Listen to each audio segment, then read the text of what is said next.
For a while, Capcom sucked. I mean, between 2010 and just a couple years ago, stuff hasn't been great. Back when Resident Evil 6 came out, all the way back in 2012, Capcom was kind of a C-tier developer and didn't get any better for a while. So what magic have they suddenly pulled out of their hat that has turned everything around since 2017? Hi folks, it's Falcon, and today on gameranx we ask the question, Capcom is turning things around. How?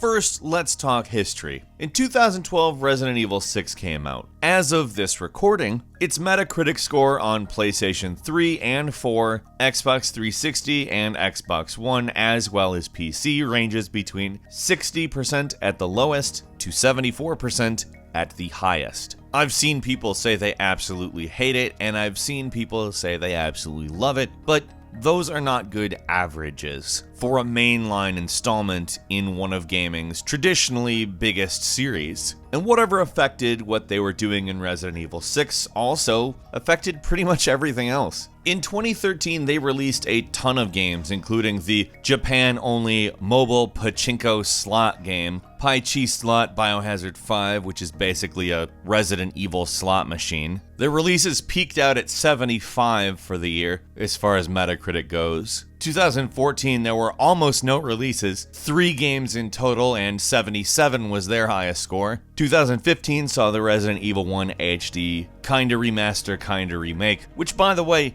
is a fine game, but it's also not actually a new game, as well as Resident Evil Revelations 2, which again is basically a C-grade game coming in at a 73 on Metacritic, followed by 2016 where we had Dead Rising 2, which got a 72, Street Fighter 5, which is actually mechanically a great game, but shipped devoid of content and ultimately wasn't that well received due to this fact, and Umbrella Corps, which is a stain on Capcom's history with a Metacritic score of 38. Yikes. And then, after years of people basically saying, what is wrong with you? Why are you making all of these games that don't live up to your legacy as a developer at all? And you're publishing games that they don't live up to your legacy as a publisher at all? Considering where Capcom came from, I mean, the Mega Man series, how great Street Fighter has always been, etc., etc. A bunch of C-grade games for years is kind of dismal, actually. It indicates nobody really likes what they're doing there. Nobody really cares. Nobody really wants to make something that people will be excited about, you know? And somebody must have recognized that, because in 2017, Resident Evil 7 came out, and people were very skeptical due to this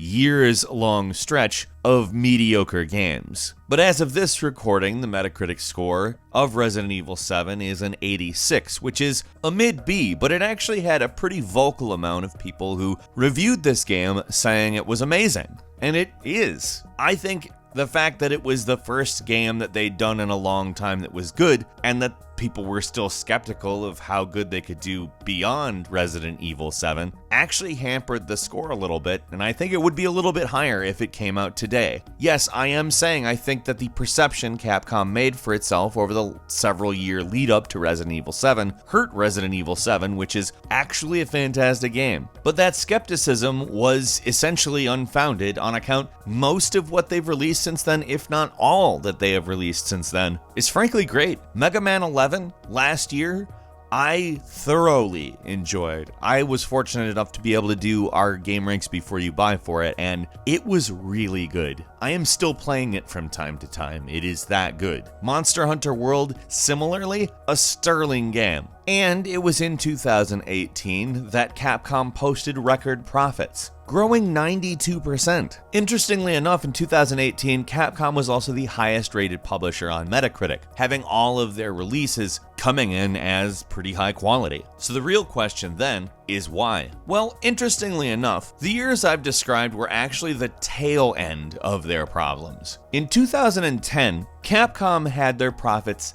down 90%, pretty much the opposite, and decided they were going to take a major shift. In January of 2010, they said they are going to stop outsourcing their new IP. They were only going to develop new IP in Japan. Which, if you ask me, is a good idea. Having a great idea and then handing it off to somebody who didn't have the idea maybe doesn't really yield the best results. While somebody might get the basics of the idea, they do not have the passion of the creation of the idea. Capcom is a Japanese company, and not only did they have to talk through a language barrier, but there's also a distance barrier in outsourcing IP to English studios, or further, to smaller Korean studios. And while we were still getting not so great games, the groundwork was being laid for the big pivot in 2017 towards really good stuff. One of the biggest fruits of this labor is the Resident Evil 2 remake, which was actually developed alongside Resident Evil 7. They both used the same engine, which was developed specifically for Resident Evil 7, and a second team was working alongside the Resident Evil 7 team, remaking Resident Evil 2. Now, Resident Evil 2, in some ways, feels like a step back to a previous playstyle, which is made more in the style of Resident Evil 4, 5, or 6, at least control scheme-wise, and feels like another departure for the series after Resident Evil 7, which felt like a departure for the series. However, it was a successful and critically acclaimed departure that put them on a path towards people liking what they do more. So Capcom had to start asking questions. What do they want? Now, as a company, to purely want money, one would say that Resident Evil 6 was actually a better game on account it actually sold more than Resident Evil 7, at least up front. I'm sure at this point Resident Evil 7's probably sold more just on word of mouth, but Resident Evil 6 didn't have word of mouth, not in the way that Resident Evil 7 did. Resident Evil 6 was simply a very high-profile game, and the next game in a very big franchise. Resident Evil 7 had to win trust back, but what they realized is that they actually want to win that trust back more than they want that extra couple million sales. In the long run, it will ultimately net them a larger number of sales. To simplify it more, let's say you make vacuums. You've made similar vacuums for a couple years and people are a little bit bored. So you decide to promise a vacuum that not only vacuums the floor on its own, but also vacuums the ceiling, and it washes your windows, and it changes your baby's diaper, and it makes dinner, and it goes to your job for you, and it blank, and it blank. You make a lot of promises that hype the game up. You confuse some people because frankly they're like, what is this? But overall it sounds great, and a lot of people get excited, and a lot of people buy it, and they realize after purchasing it that it doesn't do those things. What happens next time you make a vacuum cleaner? Well, people are suspicious. In a lot of ways, that's what Capcom did for a while. And it's kind of also one of the bigger problems with the AAA game industry as a whole. Publishers build up a sort of mindless hype for their product and confuse customers with spreadsheet-oriented release tables, and they sell a lot, but people are getting tired of it. Capcom actually realized this. They realized it before a couple of these games were even released. I mean, keep in mind, it takes a couple of years to develop a game, so if you make a pivot internally, that pivot isn't going to show externally for a couple of years. Like I said, it was actually 2010 when they realized they needed to stop outsourcing. And it was in 2013 they said the following: if a hit is just a one-off, success is transient. For Capcom, it's crucial to maintain and deepen the user support we've worked so hard to earn up to now. The essence of a game's value is derived from its content, its worldview, and its characters. Only companies that understand this and are able to continue providing customer satisfaction will be able to survive. Now, keeping in mind that this worldview is not the typical corporate worldview, and actually how against the typical corporate worldview this statement actually is, which is that a company should actually care about the people who buy its games and what they want, is actually something that you won't find in a lot of companies in games or outside of games. They closed down Capcom Vancouver, which isn't nice for the developers there, but at the same time makes pretty good sense along with the no outsourcing mode of operations, and they're going to be developing those IPs in Japan, because Capcom is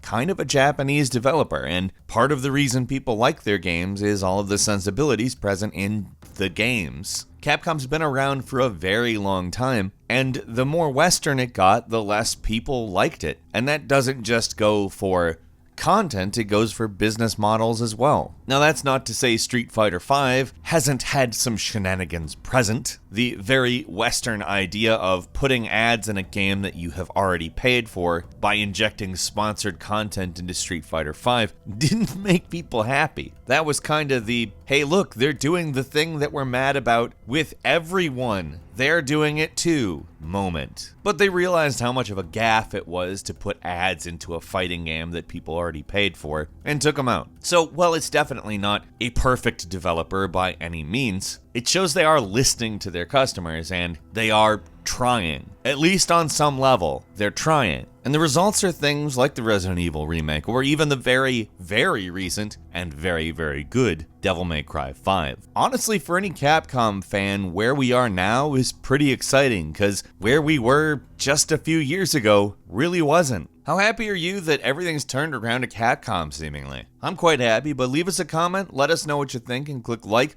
if you like this video. If you're not subscribed, now's a great time to do so. We upload brand new videos every day of the week, and the best way to see them first is, of course, a subscription. So click the subscribe button, and don't forget to click the notification bell. As always, we thank you very much for watching this video. I'm Falcon. You can follow me on Twitter at Falcon the Hero, and we'll see you next time right here on gameranx.